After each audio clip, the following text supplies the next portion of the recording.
Welcome, everybody. I'm here with the Canadian Solar Podcast with my esteemed colleague Vincenzo here. Hi, Vincenzo. And Hello. today we've got some exceptional guests. We've got Sean from Clenergy because we're doing some actual on-site stuff here that you may not be aware of. And we're at Glen Morris's fantastic facility up here in the hills outside Hillsville. What's the name of the place again, Glen? The mountain we're on? Mount Tulibawong. Tulibawong. Easy for some, not so easy for others. It's particularly difficult after a beer. Damn right there. Might get a little bit more difficult then. Looks like there's a few beers going around today, so... It could get loose. Actually, Glenn, what is the history of this place? Yeah, well, it was founded by 12 families back in 1974 who lived in Melbourne, who were kind of looking at alternative ways of living. And they tried all living together in the city, in houses next to each other, a bit like the Beatles did.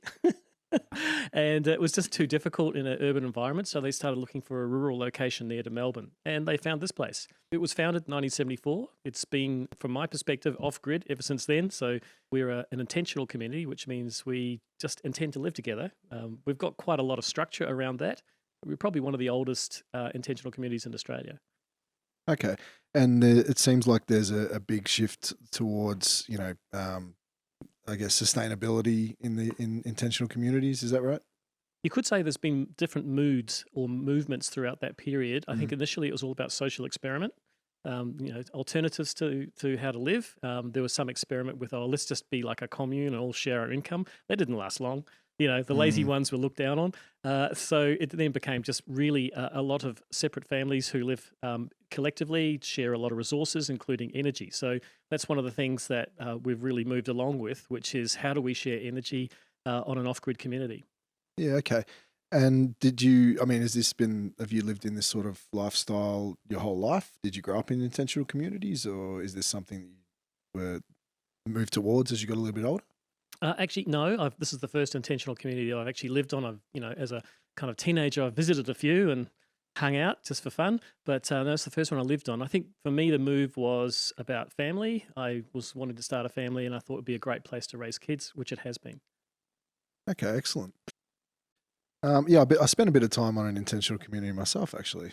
I think I mentioned that to you earlier in the day today. And it was great. It was actually, the one that I was on was really built around permaculture as a practice. I'm sure you're probably familiar with that. Up in the hills of beautiful Byron Bay. Had a lot of fun in that area, actually. So, but as Michael was saying, we're out here today. We're doing a bit of filming. We're installing some Canadian solar panels on the roof of one of the facilities out here. Also on top of our new commercial tilt system. And we did a bit of filming and testing of the new universal clamps today, which was a bit of fun. I won't expose too much about that just yet. I'd like to just sort of expand on what you were talking about there, Glenn, and then ask the same question of you guys, Michael and Vincenzo, about Canadian Solar and their beginnings. So Solar Quip, can you tell me a bit about Solar Quip? Was it founded here, or was it something you brought here with you? Or both, actually. It sort of was founded while I was driving from Sydney to Melbourne to live here in 2003. So I'm driving along. Well, my partner at the time was driving and I was in the passenger seat, and I was trying to think up a name for my company that I wanted to start when I arrived, and came up with Solar Quip. But really, the backstory is that I've lived off-grid since 1991. And I started doing a little bit of solar installation work for myself and then my neighbors and a few friends. And it wasn't until I came here I realized actually there's quite a big market for off-grid. So it was all about off-grid initially. So Solar Quip really was an off-grid installation business. Then I think it was the 8th of May, 2007, I think it was, with the budget announcement of the $8,000 rebate, the whole market exploded. It was all about on-grid. Grid-connected solar. And so that's where I moved to, was doing a lot of grid connect. But in the last 5 years or so, I've moved just into training. So all I do is training and consultancy here at the Smart Energy Lab, which is my facility. And there's been a bit of a change in the way that's been delivered too. I think this is something that you've noticed, that I used to do a lot of face-to-face training, but what I'm doing now is all online. Okay, and so originally off-grid, and then there was a big shift to on-grid. What does it look like these days? Is it still I mean, obviously it's still prominently on-grid solar, but is there a bit of a movement back towards off-grid these days that you're noticing at all? Or?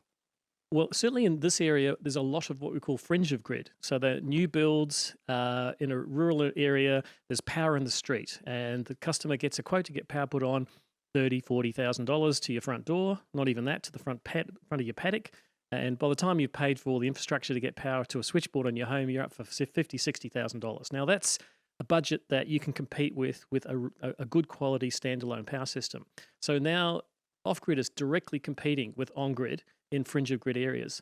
The other area that's really exciting too is where there's capacity constraints. So I've had a customer, for instance, who had a big home. They're using linear 200 kilowatt hours a day. They're on a swirl line, and a swirl line is like really capacity limited. So they had 10 kVA per phase. They just wanted more power, and they got a quote for $600,000 to upgrade the lines to their home. So there was the budget. I can remember the pitch, Glen, there's your budget. And I said $599 comes to mind. So actually we could do a much bigger system. So, 46 kilowatts of solar, 300 kilowatt hours of batteries, and say goodbye to the grid. Just on that, Glen, what in God's earth were they doing that they needed 200 kilowatts per day? I mean, what's going on? Don't ask. What was it? A colony of sunbeds or something? There was actually two people, so it wasn't just one person. There was two people in the house, and they did have a son who occasionally would visit. So I was told to budget another 30 kilowatt hours for when the son comes to stay. And when you walk in the house, you realise it was a big house. So it was, I think there was 10 split systems in the home, 3 stories high, full-sized underground bowling alley. Massive impressive. garage for all the Ferraris and things. Yeah, so they used a lot of energy. Right. Yep. Okay. And Michael and Vincenzo from Canadian Solar. I'm really keen to hear about the backstory of Canadian Solar, how it was founded, and how you got to where you are today. Okay. Vince, why don't you do the foundation story? Yes, I think the foundation, Canadian Solar, is now 20 years. Was founded in 2001, and it happened that back in the days, Volkswagen, the large car manufacturer, had an issue, was running an issue. All the battery of the car, the new car, were running flat. And that was in Canada, wasn't it? When they were storing cars. Yes, in North America in general. Yeah. Okay. So, but also it was a generic problem in Europe, where Volkswagen is the largest car manufacturer in the world, and they issued a tender for a solar panel manufacturer, asking to solve their problem, to keep up the battery, the car battery, while they were storing the cars, parking the car, essentially. And most of the manufacturer come up with their standard solution, back in the days, probably Glen wouldn't remind, it would have cost like $1,000 for a panel, $1,000 per panel for a 100-watt panel. So at the time, our chairman, Sean Q, he was a PhD student in Canada, and they participated to the tender, and they designed a special small solar panel with 4 vents that was attached inside on the windscreen, and then was back fitting through the cigarette lighter the battery. And they essentially won the tender. And then in a couple of days, they had to come up with a name for a company. And that's Canadian solar history story. That's it. Okay, so the batteries going flat, was that an issue just after manufacturing and then they would sit there for a while? Or was that just after you'd sell the cars and people would own them and they'd sit them there for too long? Yeah, while the car were sitting in the parking waiting to be delivered, sold worldwide or in North America. So then they'd remove these from the cars. Then they were removed, and then there was this cooperation within Canadian Solar and Volkswagen, and so Volkswagen helped Canadian Solar really back in the days, and they achieved all the certifications in Germany, and off they go. They went. Yes. That's a cool story. Yeah, that's a really cool story, and I think is inspirational for everyone. I mean, wants to start the business like Solar Keep, probably. Yeah. Yeah. And Michael, how about now? Like, can you tell me a bit about the Australian team? So 20 years on, I mean, we've been in Australia for 7 years, since around 2014. I think we're more than 50 people, across the company here locally. So that's a point that's often missed by people. Just the number of local staff we have. Not just supporting across the module business, but we also have our energy group out here as well that are involved in greenfield site development and that sort of thing. Okay. Along with the MSS side, which is module systems and solutions that Vincenzo and I belong to, that look after supplying modules out to the residential market, C&I, and also the utility space. So, it's certainly come a long way from the early days of Sean whacking a few solar cells on the inside of a windscreen in Volkswagen cars, but that was a very fortuitous moment. So it helped with him getting certification of his module and then being able to leapfrog into the German market very early when Grid Connect took off over there. So yeah. I can imagine. And so was that obviously so it started in Canada? Yeah. Okay. And then picked up some steam in Germany from there? Or? Yep. Okay. So the German market being the first, decent market that was established in terms of Grid Connect. So they had the manufacturing plant in Canada, and they were able to supply out of there. And obviously, as the market boomed, they looked at other manufacturing opportunities around the globe as well. So now we have, I can't remember the total number of manufacturing facilities we have now. No, we have many, but we have a manufacturing site in Brazil, in Canada, in Thailand, in Vietnam, of course, in China. We got our cells. There are manufacturing sites. Philippines, we have probably more than 20 manufacturing sites. So, well, it's a lot of manufacturing sites. Is that normal for panel companies to have that many sites? Probably, we also need to. And there are also a strategic and political reason why sometimes you also need to have manufacturing sites. Sure. Like Brazil, as a developing country, they have a high feeding custom duty, on everything is important. So sometimes you need to build your manufacturing facility locally to compete in the market. It depends. Yeah. Okay. So depends. Strategic. Yeah. And so, did you say the US? There was a site there as well, or? And no, in US we don't have a site, and we have US. We're feeding US from the talent factory for other political reasons, probably. But, Okay. The tariffs. I mean, tariffs are well understood there at the moment. So yeah, fair enough.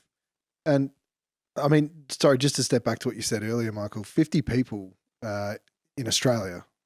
That's a lot. I mean, I'm very impressed with that. Like, what's the breakup between sort of the panel sales and distribution side compared to the project side?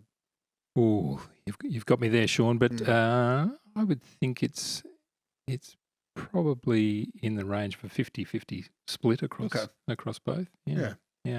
Because I mean, we assist them in terms of our administrative and logistics team, obviously help out because we're supplying our modules into those energy group projects, of course.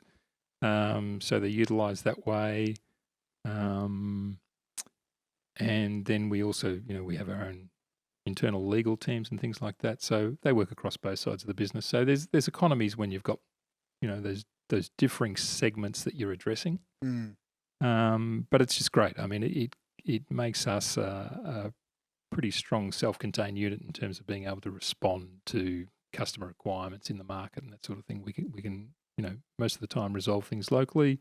I mean, of course, we still rely on headquarters quite a lot as well, particularly on the R&D side and things like that if we get any curly questions. But most of the time we can resolve a lot of it locally. So it's great.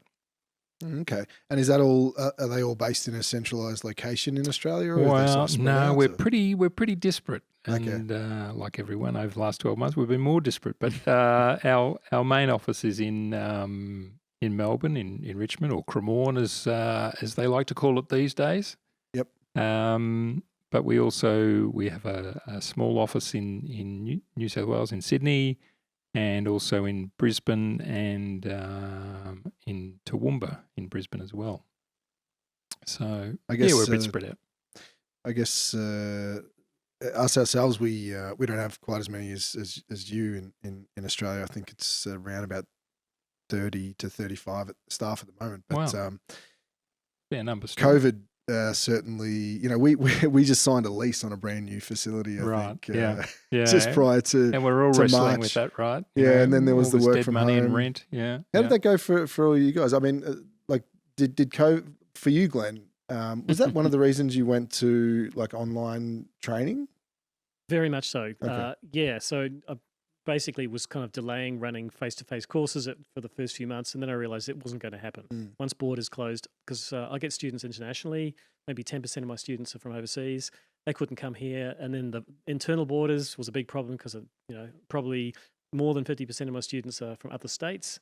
So I just had to think, well, what can I do? And I started doing online training. Actually, for me, it's been really good. So COVID forced me to think about my business in a different way, which is how do I provide quality content and still have that intimacy of talking to people, because really that's what they want. It's just not, just do this training package and you're compliant. It's about, eye-to-eye contact, answering questions, the socialization of meeting people and building a learning community. So often with my courses, particularly the longer ones, the 5-day courses, they become friends on the course, and they're all sitting there in a Zoom session, 4 hours every morning, talking to each other. I rock up at sort of, 8 o'clock, and they're all talking to each other and go, oh, right, yeah, things have started already. Yeah, it's been fun. So I call it walk to work, 10 meters. That's really interesting. Actually, I hadn't even thought about that. So they can log in before you arrive to start the training for the day. Yeah, it's just like a normal course, I suppose, but it's all done on Zoom. So, and they could be anywhere in the world, and then they establish these friendships. Yeah, like on my last course, a guy from Ghana, a guy from South Africa, New Zealand, and a bunch of Aussies. And and they all had different backgrounds and skill sets, and so they were sharing a lot of information in the breaks. So we'd have a half-hour break in middle of each session, and they'd be just staying there talking to each other. So it was very much like the social atmosphere of a classroom. That's it's fascinating. I didn't realize up like 10% or more of people weren't even in Australia on these courses. Like, so is a lot of that driven by the online content that you create at all, or have you, like, you've got your YouTube channel now, and I'm a subscriber, just so you know. and I sit there and I watch the videos. Most of it, to be honest, goes right over my head. I know all about racking, but I don't know too much about inverters or panels. Tell me about the journey, because I mean, as far as I'm concerned, you do it better than anyone else in the industry. And you've just given us a tour. You've got 3 studios now, it looks like. And you've certainly got all the gear, and you've got an idea. So can you tell me, how did that all start? Yeah, I call it a virtuous circle, which is there's suppliers of equipment, there's students, and there's me, the trainer. And I come up by accident with a solution for all 3, which is companies supply them with product, which gives exposure of their product in a non-sales environment to students and who get to learn stuff. And for me, I get to learn stuff, because there's no better way about knowing a product than installing it, playing with it. And I actually live with it. Like, my house actually has 4 circuits from my labs. I run my house on different systems quite often. So my kids were going, the TV's not working. Oh, we're just switching over to a new inverter. So I get to know. We're switching back. That's right, we're switching back. That's right. So yeah, we do have a few little outages during classes. But yeah, I get to understand that stuff. And for product suppliers, not just exposure of their product in a non-sales environment to my students, but also I give a lot of feedback, because I'm on the standards committee, so I can give a standards perspective of the products and understanding how it complies, particularly new players entering the market. What are the standards they need to consider? So I call it a virtuous circle. Okay, cool. And you do work a little bit with the Smart Energy Council? Yep. I used to be the vice president for 6 years. Okay. That was enough. It's quite a lot of commitment, being on a board. But now I just do, webinars and training sessions for them here and there. Yep. So they're a great organization. Okay, cool. Yep. Actually, you mentioned that you got quite a few products from many different manufacturers here, and I think I heard. Did I hear correctly, guys, that Canadians releasing an inverter? Yeah. We are releasing an inverter. A lot of people is surprised probably, but they probably don't know that, and I was explaining to Glen before. In South America, we are the inverter market leader, and everyone else is coming behind Canadian Solar. So Sean Q again, he decided to tell us the way to go. So he want Canadian Solar to be a one-stop technology provider. So we would like to provide the inverter and a module. So we're coming with this new 5 kilowatt inverter, and we are also this is the generation 3. So we are already the 3rd generation, and also we are working on large utility scale inverters as well. Yeah. So I mean the advantage for us, I guess, is because we understand the module technology side of things. We know where that's going in terms of the technology roadmap and development. So we can ensure that our inverters, go hand in glove with the products we're producing, and also taking the feedback of the market. I mean, it's the inverter market's a well-developed market. We know we're entering in a pretty competitive space, but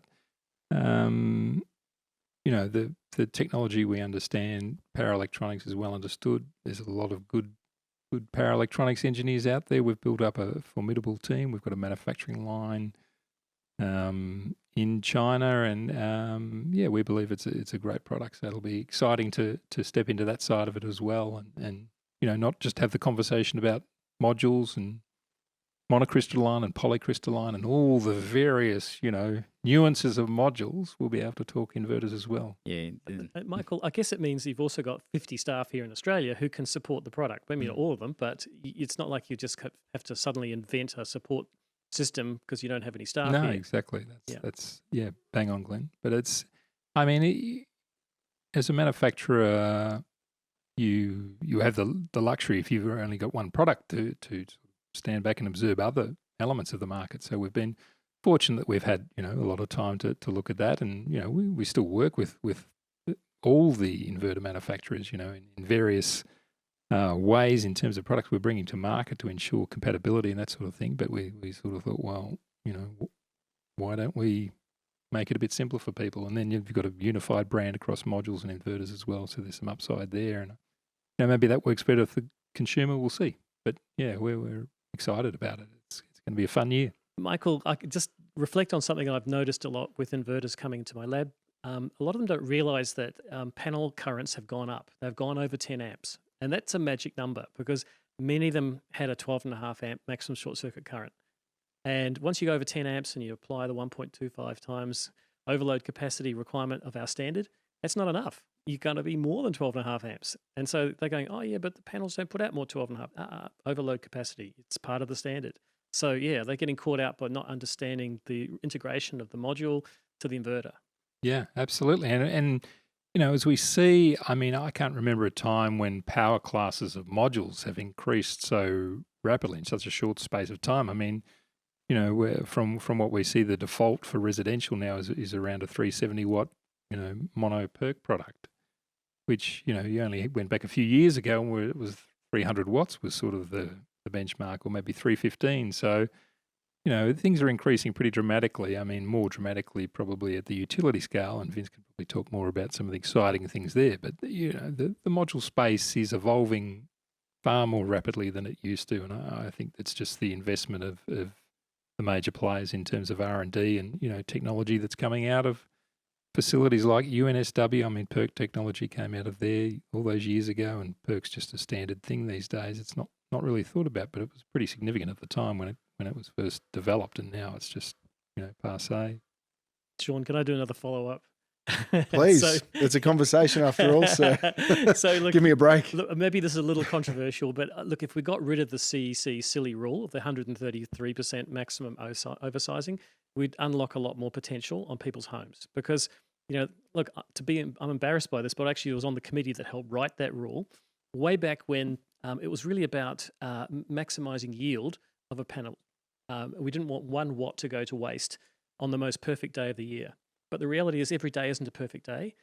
You might not live in a place that's cool enough to get there. Mm-hmm. So chances are that oversizing will give you more renewable energy on the existing hardware limits that you have, because the utility limits are the stopgap. They say 5 kilowatts maximum or 5 kilowatts export. You're locked in at that.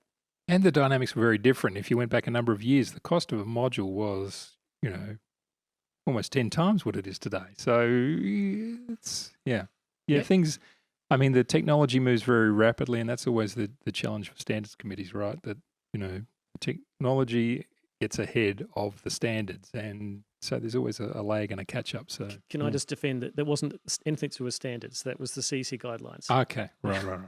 Standards never said any limits on capacity. It's just manufacturer's recommendation. Mm-hmm. Yep.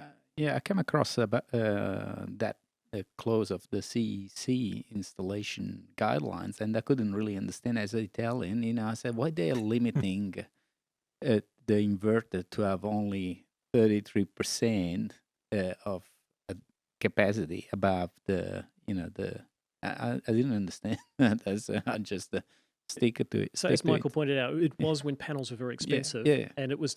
By the way, it wasn't enforceable when it was written. It was just a guideline for the industry that to get maximum yield, i.e. no watts would not be produced, that was a good match. In fact, it used to be, the wording was the inverter's output capacity should be at least 80% of the peak watts of the array. It got changed to 75% of the peak watts of the array, which if you do the inverse is 133.3%. Yeah. Legacy issues. A legacy issue. Yep, unfortunately, it gets locked in with STCs. But of course, once you get out of STC land or you add a battery, that's the other get out of jail free clause, because the CEC guidelines only apply to grid-connected systems without batteries. Once again, this is like when I watch the Solar Equip, the Glen's episodes, all this goes straight over my head, eh? It's...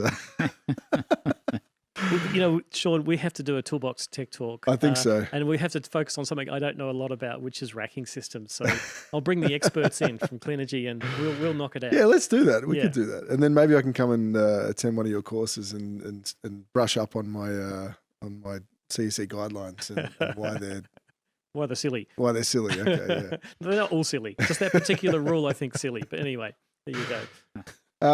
Michael, you kind of alluded to that Vincenzo might be able to talk a little bit about some new technologies that are coming out for 2021, which I'm really keen to hear about from you guys as well as you, Glen, as well. What's happening this year? What's happening this year? There are big disruption happening in the industry, I would say. For the last probably 10 years, we've seen only 156 millimeter cells, and then bang, we are at 166, 180, 210. A lot of R&D was a lot of expenditure in R&D from the largest manufacturer, and we got here. So Canadian Solar in the utility space is this year is bringing the 650, and they will go up to 680 by Q4 2021, which is unbelievable. And yes, it's really exciting. I think that the product is really can be a game changer, the Canadian Solar product. I really believe that. Canadian Solar already in the past, in 2015, was the first company to have the double glass bifacial, the diamond. Was the first to introduce the 166 millimeter cell, and in 2020 we brought into the market the 180 in conjunction with Jinko and Longi. Vincenzo, I've got some here. Yeah, really? Just in the kitchen there. What? The actual cells. I'm keen to see it. Yeah. Just while Glen's grabbing that, are you guys got any? And I'm having a little dig at you guys right now, but also at every other panel manufacturer out there. Just every so often, pick up the phone, let us know that the panels are getting a little bit bigger or a little bit thinner, just for our stock control. So hold the presses, Sean. We've got an announcement. We are moving to a 35 millimeter frame on our 370. And you're 40 at the moment, module. Right? We're 40. Okay, yeah. I can deal with 35s. Good, that's all right. good. I was hoping we don't have to change too much in terms of that's very kind the fine of you, Clenergy product, which is good. Yeah. That's great. So it just means, we obviously get more modules in a container, which is, more efficient for everyone Mhm. concerned. So, Uh, and we don't sort of sacrifice too much in terms of our wind loading. I mean, we're doing wind testing at the moment anyway, Vince, aren't we, in terms of cyclonic testing and certification. Yes. So we're big on that and having, all the regions covered. So Yeah. Yes, we're testing that. It's unbelievable that a year ago or 2 years ago we were, fighting which one was better between the poly and the mono, and suddenly the discussion moved on, which has the bigger cell probably. So there was no clear winner in the end on that one? Or? Well, No, It's all about size. It's like a It's about religious size. argument, really, isn't it? I mean, there's no mono, poly. Yeah. Same. The cell size is the new religious argument, though, isn't it? Absolutely. I think that the R&D is driving down the cost of mono a lot in a way that, that became more and more compatible in terms of cost of the poly and the mono. And also Canadian Solar is also investing a lot more in mono technology at the moment. But we're relatively technology agnostic. We still produce poly, and we will Yeah. continue. Sean Q, our founder, who's a material scientist, believe that the development side of poly still has a long way to run. So there's a lot more efficiency that can be gained there. And if we look at certainly in the utility space, the projects, not just here in Australia, but globally, the vast majority of those, if not all of the recent ones I'm thinking of the last couple of years, have all been poly. And that's just simply comes down to LCOE. It works out better. Yeah, It works correct. out more Yeah. cost effective in Yeah. the returns for investors. So, don't write off poly. It's been done before. It'll be done again, but it's still with us, and No, it'll still be with us absolutely. for a long time. So, yeah. Can I ask a question coming back to the bifacial? So was this developed as a bifacial cell?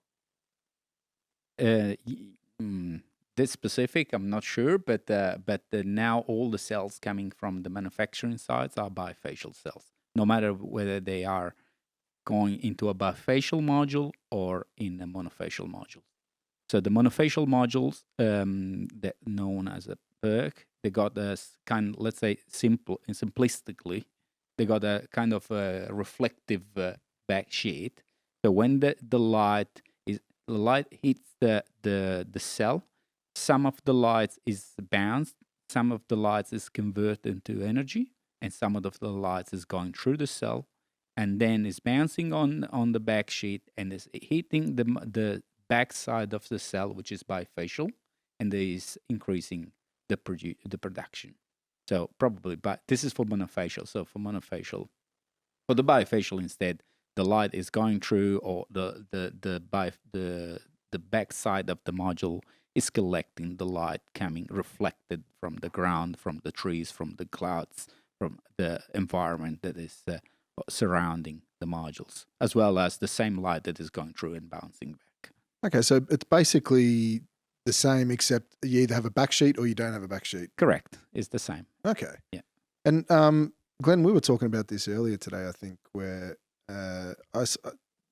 so as a racking manufacturer, this came up maybe 18 months ago with another panel manufacturer where we were looking at designing rails. So, the rails normally run along the back of the panels. And also we have a landscape rail, which means it runs along the frames, or the top and the bottom. And that particular panel manufacturer showed me some test results that they'd come up with, where it looked like the difference between having the rails running directly behind the cells, or having a landscape rail and being completely out of the way was pretty small as far as the output goes. That was their results on their testing. Has Canadian done any equivalent sort of testing, or looked at that as something that? Yes, we do a lot of research in that space. Of course, we are recommending. Of course, we most of our research is done in the utility space, of course, because it's difficult to implement a bifacial system on your roof. But of course, we are providing some recommendation, and the racking or the tracker manufacturer are spacing out the torque tube, so at least it needs to be at least 100 millimeters away from the back side of the module, Okay. in a way that doesn't affect too much I see. the cells in the middle, as well as the clamping in the rails. They need to be on the side. We have to avoid to have rail in there running across the module. Okay. But also, if you see the frame of the bifacial module, it's a little bit different. It's got the flap shorter to avoid also shading. I see. Yeah. Okay. So is it still framed or it's still framed? It is still because framed. the module is getting so big that once upon a time, probably 2 years ago, we had a frameless solution. But now with the module going like 2.2 meter long or 2.4 meter long, you can't have without frame. Okay, cool. And Glenn, what are you excited about that's new technology-wise that the consumer's going to be loving this year? Well, actually, solar trackers. So as you know, here at the Smart Energy Lab, we put in a tracking system. It's a 1P tracker and a 2P tracker, which is 1 panel wide or 2 panels wide. Yep. And we put a mixture of bifacial and mono perk on each of the trackers. So we got a direct comparison. What I was amazed to see was the bifacial's performance in lower radiance, i.e. fog. It was incredible. They really worked well because the fog reflects light in all directions. Absolutely. So, the other thing with tracking is it's really like switching on the power switch. 8:30 in the morning, the sun hits the panels, full power, all day long till the sun goes down. You don't have that big camel dromedary hump in the middle of the day, which is much better for certainly utilities selling into a market where the price is longer than just the peak of the day. But for here at the Smart Energy Lab, it means that we've got a kind of a guaranteed capacity for many, many hours. So yeah, I'm excited by bifacial. I'm excited by trackers, and they just look awesome when you watch them move. 1 degree every 5 minutes. It's a bit exciting. I sit out there watching the potatoes. It could be. Is it like a mindfulness exercise up here, Glen? Checking the tracker. Yeah, checking the tracker. That's right. Yeah, so that's one thing. Oh, look, I'm just generally excited by how affordable renewables have become. So the price of solar panels has astounded everyone. Like this, you look at the history, and back in the 70s when they were nearly $100 a watt US, and then they dropped suddenly, and everyone thought $20 a watt was amazingly cheap in the mid 70s. And what are we talking now? It's just tiny. I predict by 2030 it'll be negative, and you'll be paying people to take them out the door. Yeah, that's a scary thought. I think I'll be redundant well and truly by then. But it just means that the autonomous home is a reality. You can provide on your home all the energy the home needs. This average freestanding home in Australia. So that's a game changer. And with the advent of EVs, we're going to need a lot more generation. So yeah, that's what I'm excited by. Okay. And how big's the tracker system you've got installed here? 67 kilowatts total. That's 2 trackers. And are we at a point yet where, Clenergy does have a tracker system, but we don't sell it in Australia as yet, but we do sell it overseas. But it's obviously it only makes sense generally for utility scale projects in most cases. Are we at a point now, do you think, where small communities like this could potentially make use of that technology and it would still have I think so. This is probably a Vincenzo question, but Okay. I think the economics of the land use is what's happening now. It's using less land and producing more power. So you've got a limited amount of space and you want to maximize the generation off that. Yeah. Okay. Well, yes, efficiency. We can see efficiency going with the 680 is already 22% efficiency. And then we have a new upcoming technology that probably Glen will be glad to have here, like the HIT, and that will be to 24. You're kidding. HIT's back. Well, Canadian Solar, yes. Sorry, what's HIT? HJT was. It's HJT? heterojunction technology. So having silicon and amorphous in the middle. So it's That's a good thing. I think the patent was held by Sanyo initially. Yes, for wow. Panasonic Senia. Panasonic Sanyo. Yeah, and then that patent expired, and then other people started doing it. But it was too expensive at the time. At the time, it was too expensive. Yeah, I remember you were paying almost triple for 10 or 15% more production. Yes, but Yeah, by June probably you would see a panel of the size of the old panels hitting 400 watt, and that's still is a new When you say the old panels, you mean like your 1 by 1.1 1.6? by 1.7, 1.7. let's say, Yep. 400 watt. Wow. That's that becomes. Yeah, it's exciting. I mean, Yeah, it's exciting. for the longest time it was just so tiny, the incremental steps in the module side of the industry, but now it seems to be racing along in leaps and bounds. And I guess there's a bit of an arms race going on between the manufacturers in terms of technology and staying ahead, and I guess there's all the gamesmanship that goes on with that, and consolidation that's happening there as well. So if you're first with the technology, not so much first with the technology, but if you can make that technology that maybe has been commercialized by others but more cost effective and comes back to return on investment, LCOE, even residentially, then you're in a stronger position than your competitors. So there's everyone's jockeying for that, and the only way you get there is to keep your R&D spend and development going. So Just coming back to bifacial, can I ask a little bit of a Dorothy Dix question here, Vincenzo? So since the bifacial panel can produce from the front and the rear, are you always better off with bifacial? No, that depends really from the albedo. Albedo is the ratio between the reflected radiation, solar radiation, and the global solar radiation. So it depends very much from your soil. So a dark soil, or let's say a black color, has a zero albedo, so almost zero reflection. The dark color is absorbing as much as the light and is not reflecting much. Instead, light colors, like to some extent, like the snow, is reflecting probably 75%, which means the 0.75, 0.7 albedo, 0.8 albedo, which is a lot. And of course, depends when you're planning a big investment. You need to do an assessment, as we used to do with, or we still used to do with wind. Then you need to assess the source, the wind source. Now we predict that the solar market, at least for the utility scale, is going to go towards the bifacial. At least in Australia now, we are under construction probably more than half gigawatt of bifacial solar farms. So, and as we did for while the solar source is quite predictable with the software that are available, for the albedo, you need to do a long-term assessment. Otherwise, you make a mistake in your investment. What about residential applications of bifacial? We get this a lot, Vince, don't we? Why don't I use bifacial on my roof at home?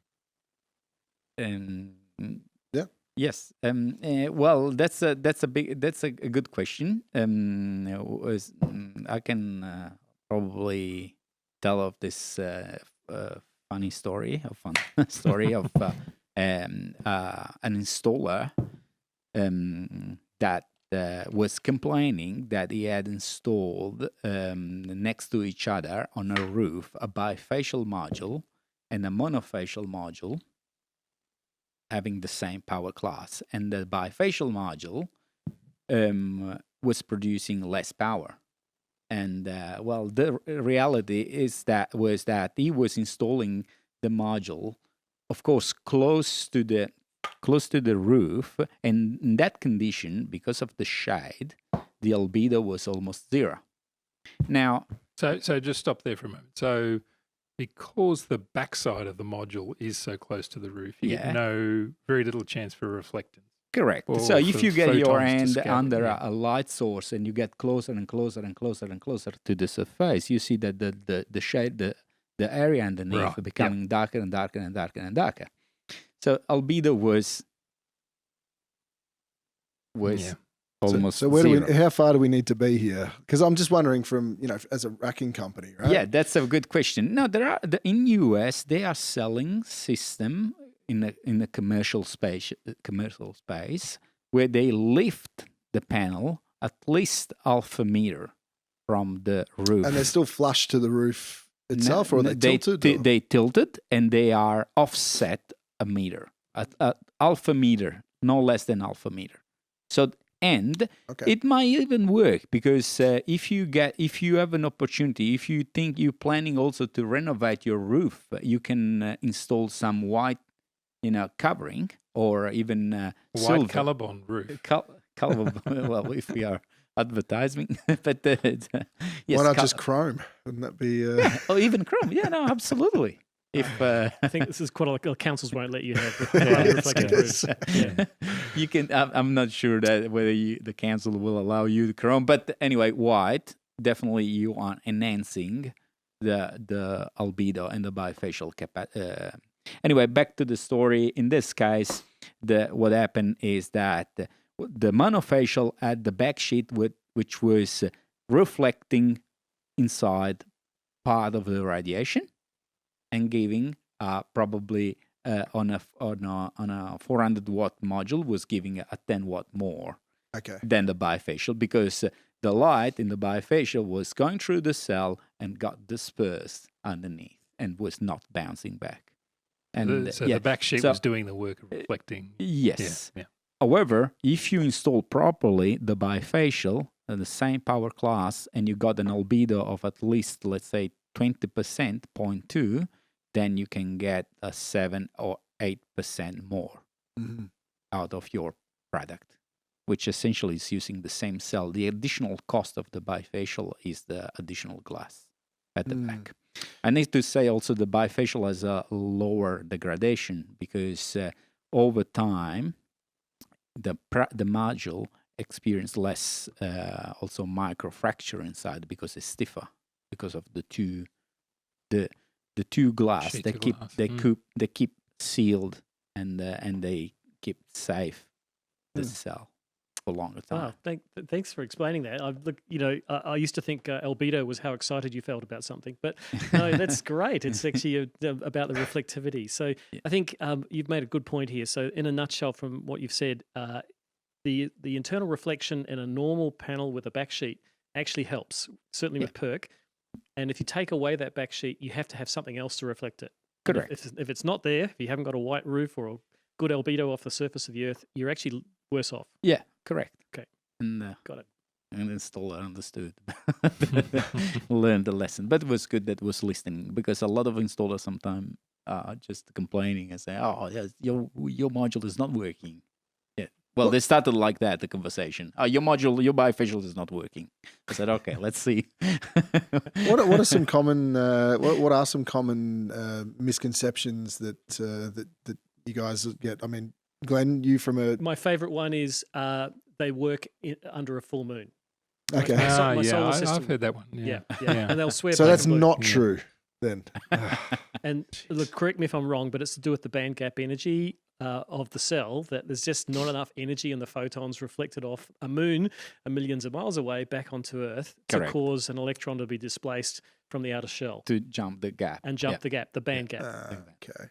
So sorry, that was a little bit ticky, but there you go. No, I kind of feel like I sort of got that one then, actually. Well, maybe probably one of the big problem that is, at least coming to us very often, and my regards you guys, is the clamping zone. Yeah. A lot of installer are misunderstanding the clamping zone where they should install. And with the module, again, the problem is the module becoming bigger and bigger. Especially with the module becoming longer, you can no longer clamp the module on the short side, because the module, when it's subjected to the dynamic load of the wind, is opposing a very low mechanical resistance, and tends to flex. Flex and crack the cells. Okay, so just moving on from that, then adding to that, so if they're bifacial, then they're only going to be in landscape, I guess. It generally is for all of modules, not Okay. only bifacial but also monofacial. Yeah. The modules are becoming longer. If you try to get, a ruler in your hand and you try to bend from the short side, is easier. That's the momentum of inertia than bending from the long side. That's more or less the same Yeah. for module. With module becoming longer and longer, you can't no longer install clamp on the short side, but you need to install on the long side in a very specific location, which is on our manuals. Yeah. Yeah, I guess some of the challenges for the installers is, and even I myself, because from time to time we have to do analysis on this. So if we design a ground mount system, for example, and our ground mounts have girders that might be, let's say we standardize the product at 3.2 meters, the girder itself, then we have to figure out whenever we do a quotation, because the panels are getting larger and longer, a lot of times we have to go back to the installation guides and read them and just make sure that the rails are going to be able to sit in the correct location in order to meet the new clamping zones that have been put into place. And so, look, I can understand that it's not the easiest thing in the world to work out, but we did actually did a video with Costa and Longy from the Solar Cutters. We did and Ivan Ross Gomez, one of our head engineers. We actually did a video on YouTube about this topic, which actually addressed this. And one of the things that really came out of it that surprised me was, in a lot of cases, I found, like, I was always under the impression, just by eyeballing things and looking on crap solar and going, "Oh, that's horrible. There's no way that that's going to pass the installation manual test." But Ivan sort of said to me, "Look, in some cases, some of these systems will kind of fall under, the panel manufacturer's guidelines, which can be quite surprising, as long as it's like very low wind loads and very optimum conditions." But yeah, it can be, I can understand how that can be challenging for a lot of installers it's to becoming work out. challenging. Yeah. And I think, I think of recent, from what I'm hearing out there in installer land, is that there's a lot more people getting audited and pulled up on, not so much by inspectors, I don't think. I think it's maybe, I don't know if it's a CER audit, but certainly it's been raised several times with us in recent months that they've been pinged on clamping zones. And You have to be a brave person to be a solar installer these days. You're the most inspected industry in Australia, probably outside of a mine site. Is that right? Yeah, I mean, like you touched on, depending on what state you're on or in, you'll get an inspection from the distributor, who might, when they change you the meter, might actually inspect your signage. You get an inspection from an electrical inspector if you're in a state that has mandatory electrical inspection. You'll get a clean energy regulator inspection if you create STCs. So all those 3 times inspections kick you, and then if you're in Victoria, Solar Victoria might well inspect you as well, and they've got their own sort of due diligence to cover because they're providing a rebate for customers.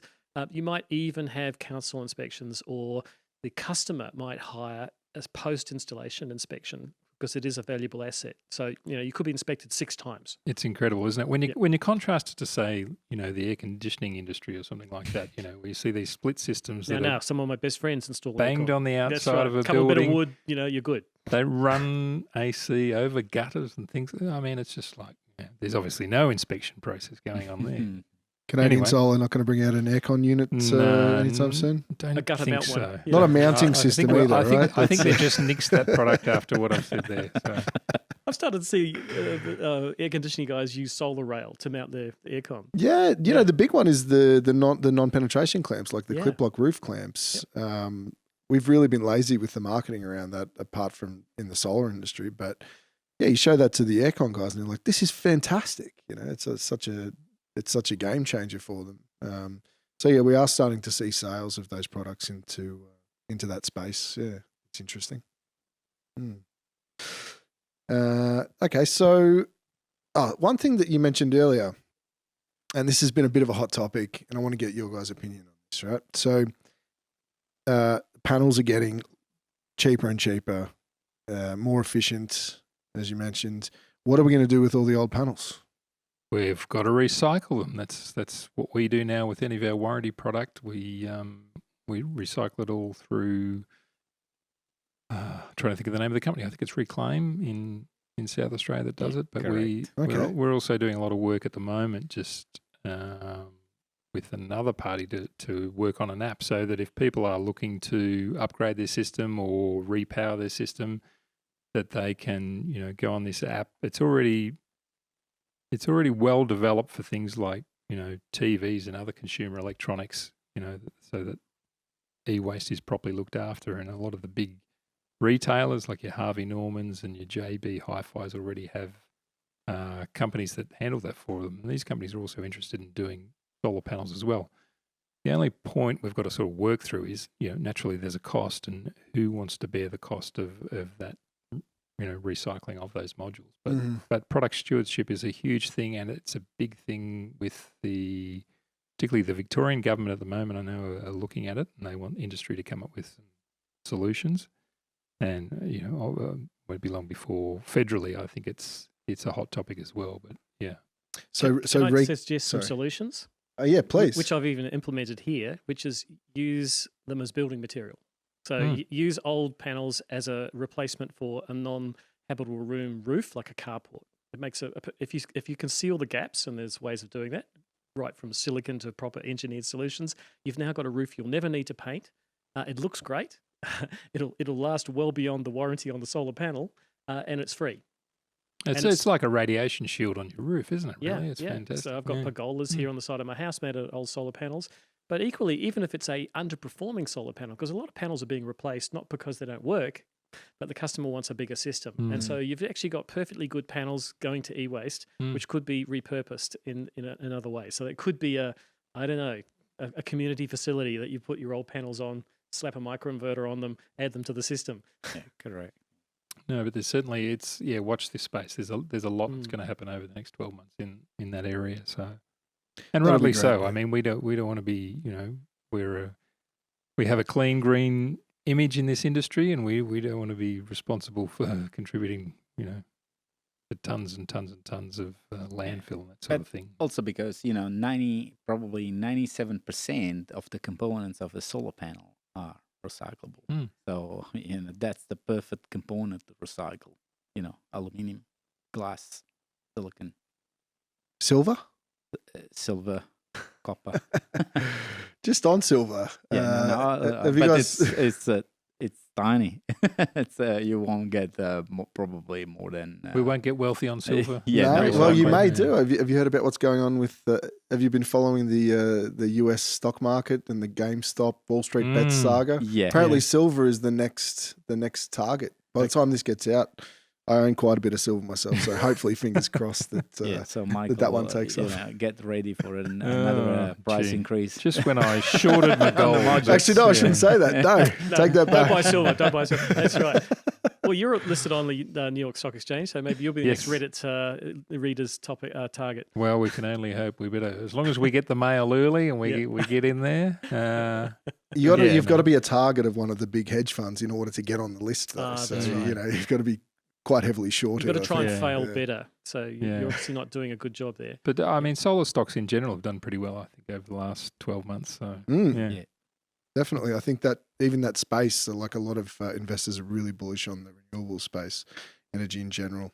So yeah, that's great. When was Canadian Solar listed? Did it? 2006. Okay. Wow. Yeah. 2006. So when was it founded? 2001. A long time. Yeah. Okay, I didn't realize that. Yeah, it's one of the long-lasting company. Probably. It's one of the long-lasting company in the market after Jingli. I think Jingli is the oldest manufacturer since 1995. Well, guys, we're just about out of time here. I think it's time for us to wrap it up. I want to thank you all. It's been fantastic. I love the scintillating repartee. Hope it's been a bit of informative, not only for us, but a few of the listeners out there. So thank you all. Thanks, Sean. Thanks, Glen. And thanks, Vincenzo. We hope to do it again soon. Cheers. Thanks a lot. Yes, Thank you.